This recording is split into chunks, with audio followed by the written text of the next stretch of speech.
सत्ता की, पार्टी की, नेताओं की चरण चाटुकारिता कितनी भी कर लो, लेकिन नंबर सबका आएगा। इसी कड़ी में अगला नंबर आया है बांके बिहारी मंदिर के पुजारियों का, उनके परिवारीजनों का। ये दैनिक जागरण की खबर है 24 जनवरी 2026 की, और उसमें लिखा है कि सीएम योगी बांके बिहारी जी का दर्शन करने जाएंगे और इसके लिए डीएम एसएसपी ने सुरक्षा की व्यवस्था को जांचा, परखा, देखा जा करके। लेकिन वहां पर स्थिति ये हुई कि 4 दिन की छुट्टियां और मौसम खुलने के कारण से भीड़ बहुत बढ़ गई। जैसा कि आप सब जानते हैं कि आजकल वृंदावन में, बांके बिहारी में और गोवर्धन आदि में भीड़ बहुत हो रही है। तो ऐसी स्थिति में जो भीड़ थी, उस भीड़ को व्यवस्थित करने के लिए, नियंत्रित करने के लिए, मुख्यमंत्री जी सुविधा से दर्शन कर लें, पूजा कर लें, इन सब के लिए उन्होंने डीएम एसएसपी ने व्यवस्था को देखा। देखना भी चाहिए भाई, हमारे प्रदेश के मुख्यमंत्री हैं। लेकिन अभी जैसे प्रयागराज में भीड़ की सुरक्षा को देखते हुए, भीड़ को कोई समस्या ना हो जाए, जनता को कोई परेशानी ना हो जाए, भीड़ में कहीं भगदड़ ना मच जाए, इन सब बातों के लिए जो शंकराचार्य जी के साथ किया गया, उनको स्नान करने से रोक दिया गया, उनके बटकों के साथ जो बदतमीजी की गई, शंकराचार्य जी से कहा गया कि परमिशन नहीं ली गई थी, परंपरा से अलग जा रहे थे। तो मैं यहाँ ये जानना चाहता हूँ कि क्या हमारे मुख्यमंत्री जी के कार्यालय से भी इस प्रकार की कोई सूचना आती है क्या, परमिशन लेने की, कि भाई डीएम साहब हम परमिशन हमको दे दीजिए, हम मंदिर में दर्शन करना चाहते हैं।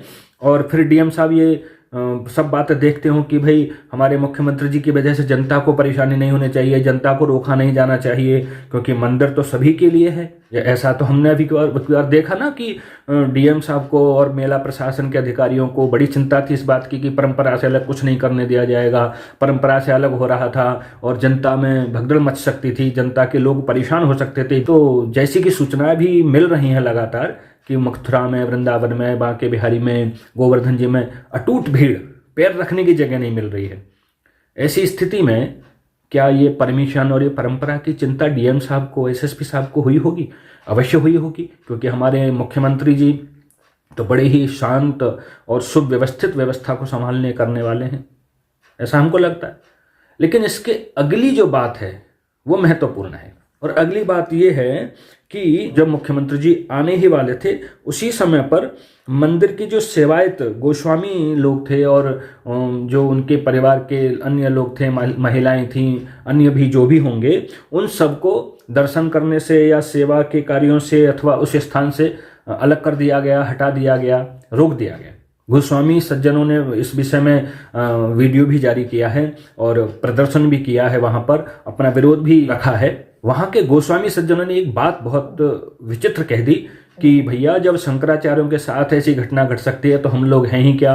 और ये कह दिया जाता है कि ये एआई वीडियो बना हुआ है, तो कुछ भी एआई नहीं है, सब भैया जब हो सकता है वहां हो सकता है, तो जब यहाँ हो सकता है, हम अपनी आंखों से देख रहे हैं, तो सब कुछ सही बात है। आज जिस तरीके का व्यवहार यहाँ पर हुआ और एक पीठाधीश्वर के होते हुए यहाँ पर जो है नौकरशाहों ने जो बर्बरता दिखाई यहाँ की महिलाओं के साथ में, पुरुष समाज के साथ में, बहुत निंदनीय है। हम इसकी निंदा करते हैं और महसूस हो रहा है कि जब ये हमारे साथ हो सकता है तो हम जिनके छत्र के नीचे शंकराचार्य जी के साथ में, उनके साथ में भी हो सकता है।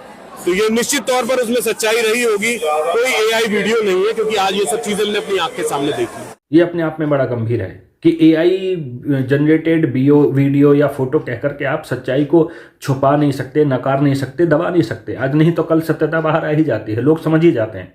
दूसरी बात, ये प्रश्न भी खड़ा होता है कि क्या वास्तव में जनता की चिंता करता है शासन प्रशासन? क्या वास्तव में जनता को कष्ट नहीं होने देना चाहता? अथवा किसी वीवीआईपी के लिए, वीआईपी के लिए, मंत्री के लिए, मुख्यमंत्री के लिए, प्रधानमंत्री के लिए सारी जनता को इधर उधर करने के बाद बड़ी सुकून से सारी व्यवस्था दी जाती है। और ऐसा नहीं है कि सत्ता के लोगों को ही दी जाती हों ये व्यवस्थाएं। ये भी देखा जाता है कि जो सत्ता के चाटुकार हैं, सत्ता के समर्थक हैं, सत्ता की हामे हाँ करने वाले हैं, सत्ता का बचाव करने वाले हैं, उनको भी वो सुविधाएं पर्याप्त रूप से मिल जाती हैं। जैसा कि अभी देखा गया माघ मेला में शंकराचार्य जी को अभद्र व्यवहार के साथ रोक दिया गया। वहीं पता चल रहा है कि सतुआ बाबा पूरे लाभ लश्कर के साथ स्नान के लिए गए, तलवारबाजी करते हुए, तब जनता की चिंता नहीं हुई, तब भगदड़ मचने की आशंका नहीं हुई। एक दूसरे रामभद्राचार्य महात्मा हैं, उनका कहना है कि भाई हम तो पैदल जाते हैं, तो पता चला कि वो तो खुद गाड़ी सीढ़ियों तक लेकर के जाते हैं। शासन प्रशासन को इस बात की भी चिंता हो रही है कि तुम शंकराचार्य नहीं हो। भैया शंकराचार्य नहीं थे तो पिछले माघ के मेले में, पिछले कुंभ में जब इन्होंने भूमि का आवंटन के लिए पत्र दिया होगा, तब प्रशासन ने क्यों नहीं इस विषय पर आपत्ति उठाई कि आप तो शंकराचार्य ही नहीं हो, आप कैसे लेटर पैड लगा सकते हो शंकराचार्य का। इस समय भी माघ मेले में भी न जाने कितने नकली शंकराचार्य घूम रहे हैं जिनको लोगों ने सामने कर दिया, अधोक्षानंद, वासुदेवानंद और न जाने कितने।